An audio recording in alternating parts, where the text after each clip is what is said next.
Guys, girls, it's done. It's over. The Snyderverse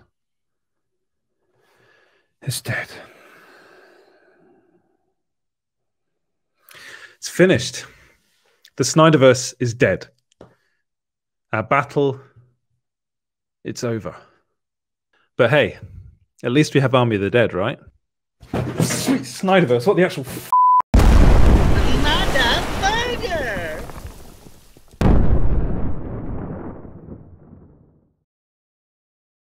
It's been quite a long and hard journey for Zack Snyder and his legion of fans.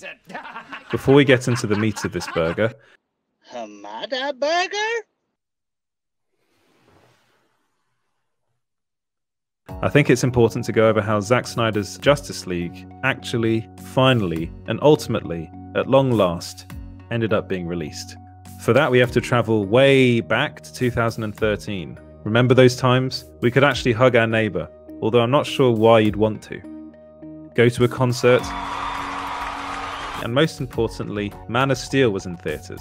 After the success of Man of Steel, screenwriter Chris Terrio and director Zack Snyder mapped out the future of the DC Extended Universe, or the DCEU. It was to be a 5-film arc, which included Man of Steel, Batman vs Superman, and a Justice League trilogy.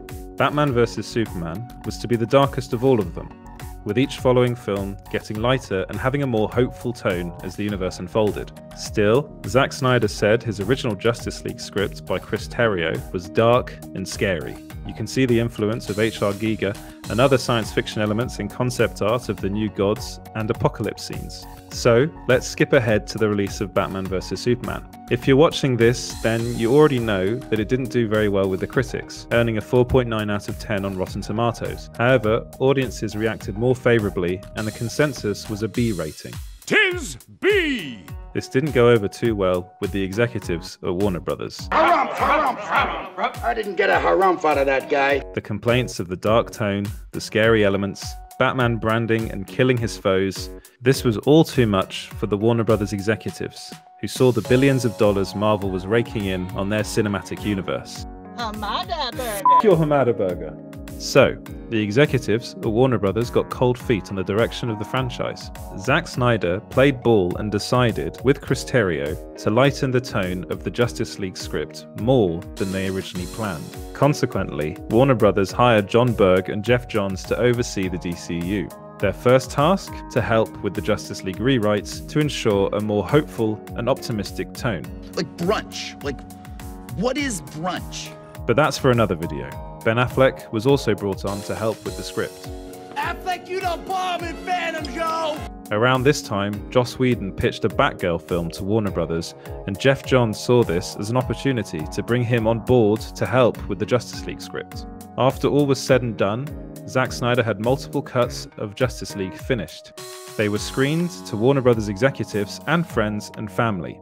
People have reported it was 90% complete, and using Snyder's own words, it just needs a few CGI tweaks. This was what people referred to as the Snyder Cut. It has been said that studio executives admitted that Snyder did increase the tone of hopefulness, but it was lacking in jokes. No joke. And then, Zack Snyder suffered a horrible tragedy at the loss of his daughter. We won't get into that here, but hashtag for autumn. Johns and Warner Brothers saw this as an opportunity to bring Joss Whedon in to direct what is now coined as the Justice League.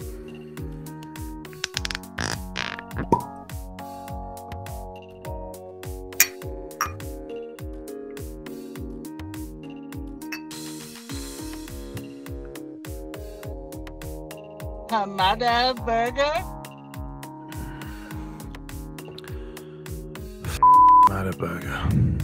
Right, we then got the proverbial turd of a movie that was 2017's Justice League, which, not surprisingly, underperformed at the box office. Fans, of course, were naturally upset. The film was so bad, in fact, that Christopher Nolan actively went out of his way and prevented Zack Snyder from seeing Justice League. It's like it. Zack Snyder, to this day, has not watched Justice League. Maybe he might get to watch it in 4K soon.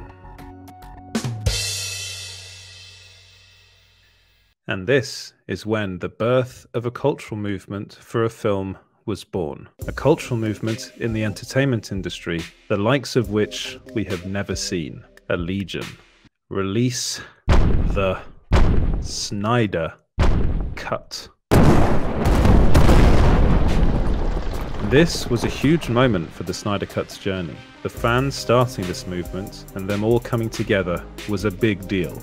However, the Snyder Cut would have never been released if it wasn't for one more thing. AT&T's purchase of Time Warner for $85.4 billion. Subsequently, Time Warner then rebranded to Warner Media. What a lame name. Anyways, that's when the likes of Warner Brothers Pictures and HBO Max became part of the same company. Technically. HamadaBurger. Bullshit. It was never Warner Brothers' intention to release the Snyder Cut. This is all because of a few reasons. One, they weren't happy with Justice League's numbers. The first time you have Batman, Superman, Wonder Woman, Aquaman, and The Flash on screen, you're supposed to expect $1 billion. The box office outcome was not what they were hoping for. Two, how would it look for Warner Brothers if the Snyder Cut was better? Three, they made sure to get Justice League out on time for a reason: corporate bonuses. Meeting the deadline ensured that executives would get their hundreds of thousands of dollars. And four, they didn't want people to find out how bad they meddled in Zack Snyder's version. Then people would know for sure how much they were to blame for this general crap. However, at the same time, the fresh blood, the new kids on the block, the brand new suits of AT&T didn't give a rat's ass about the feelings of Warner Brothers executives and their egos. HamadaBurger? Right, all AT&T saw was the continuous trending of hashtag release the Snyder Cut and the fans frothing at the mouth for the mythical Snyder Cut. The opportunity was there for HBO Max, especially with everyone at home in the midst of a global pandemic. Interestingly, he wasn't supposed to shoot any new scenes at all, but being the badass and nice guy he is, well, he did it for the fans and the actors. And that brings us to now. Warner Brothers is still refusing to release the Snyder Cut numbers. We have to get our metrics and analytics from other sources. Why is this? Well, it's because they are now doing everything within their power to kill the Snyderverse. HamadaBurger. Go make a horror movie. Time to name names. Who are the executives that don't want the Snyderverse to continue? Toby Emmerich, Warner Brothers president. Ann Sarnoff, Warner Media Studios CEO. Walter Hamada, DC Films president. These are the names you should remember because these are the guys that are actively seeking to end the Snyderverse. Not you. Not everything's about you. HamadaBurger. DC wants those HamadaBurgers, like he did with New Line. They're after his horror model, cheaper films, bigger profits, and throw in the MCU formula and you can see what they're going for. Then you have the Bad Robot era, Justice League Dark, Black Superman, as well as other potential projects such as Midnighter, The Spectre, Plastic Man, The Question, and Our Man? HamadaBurger. HamadaBurger. HamadaBurger. HamadaBurger. I really don't know. There's also a company-wide gag order in effect at Warner Brothers. Warner Brothers Pictures is cash poor. They've been struggling for quite some time, but the pandemic's made things pretty dire for them. They see the Snyderverse as too much of a big investment. They weren't cheap to begin with, and they were getting more and more expensive as they went on. Warner Brothers saw this as their way out. Justice League was a huge embarrassment for them, and they want to put it behind them as fast as they can. And this brings us back to the gag order. No one at Warner Brothers is allowed to talk about the Snyder Cut, or even the Snyderverse. This is why we haven't seen any data or numbers released by the company. Even Dwayne Johnson, The Rock, being a huge fan of the Snyderverse is a delicate situation. He's a producer on Black Adam, so due to standard contracts and company policies, he's not even allowed to tweet out "Restore the Snyderverse," as much as I'm guessing he would want to. I hope you're proud of yourself. HamadaBurger. HamadaBurger. So there you have it. This is why the Snyderverse is dead. Well, at Warner Brothers at least.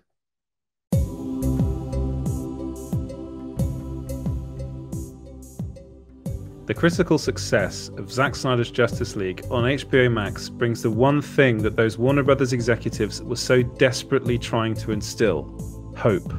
The resounding response to Zack Snyder's Justice League, the amazing PR that HBO Max has gotten from it, and the incredible #RestoreTheSnyderverse that was spawned from the success of the release, these are all great things.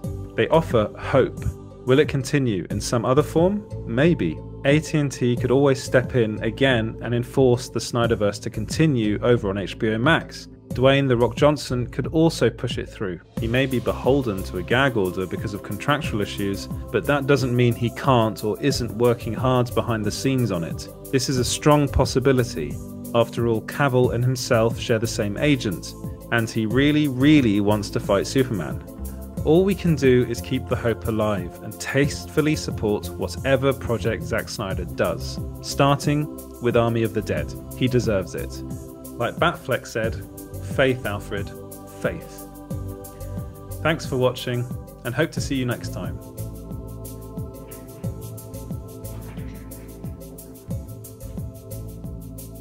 The hierarchy of power in the DC universe is about to change.